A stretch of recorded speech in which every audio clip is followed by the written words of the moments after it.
എത്ര നേരം അയാളെ കാത്തിക്കുന്നു? ഒരു പരിധിയിൽ ഒരു മനുഷ്യൻ കാത്തിക്കുന്നതിന് പേര് കണ്ടില്ലേ?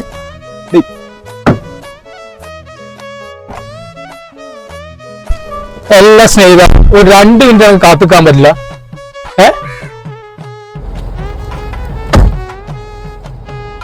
ഈ വണ്ടി എടുക്കണത് പറയുന്നത് വണ്ടി എടുക്ക എന്നെ പഠിപ്പിക്കണ്ട, മനസ്സിലായോ? എനിക്കറിയാം. ഈ ആദ്യം ആ സീറ്റ് ബെൽറ്റ് എടുത്തിട്ട് എന്നിട്ട് സംസാരിക്കും. ഞാനേ എന്തിടണോ എന്ത് വേണ്ടാന്ന് ഞാൻ തീരുമാനിക്കും. അത് ഇന്ന് പഠിപ്പിക്കാൻ നിൽക്കണം കേട്ടോ, മനസ്സിലായത്? ഇത് എന്റെ തീരുമാനമല്ല, ഇത് ഗതാഗത വകുപ്പിന്റെ തീരുമാനമാണ്. യാത്ര ചെയ്യുമ്പോൾ സീറ്റ് ബെൽറ്റ് ഇടണമെന്നുള്ള നിർബന്ധമുള്ള കാര്യമാണ്, മനസ്സിലായോ? അത് ആദ്യം മനസ്സിലാക്കും കേട്ടോ. അങ്ങനെ ഒരു നിയമം ഉണ്ടല്ലേ? അത് എനിക്ക് അറിയില്ല. പറഞ്ഞില്ലേ?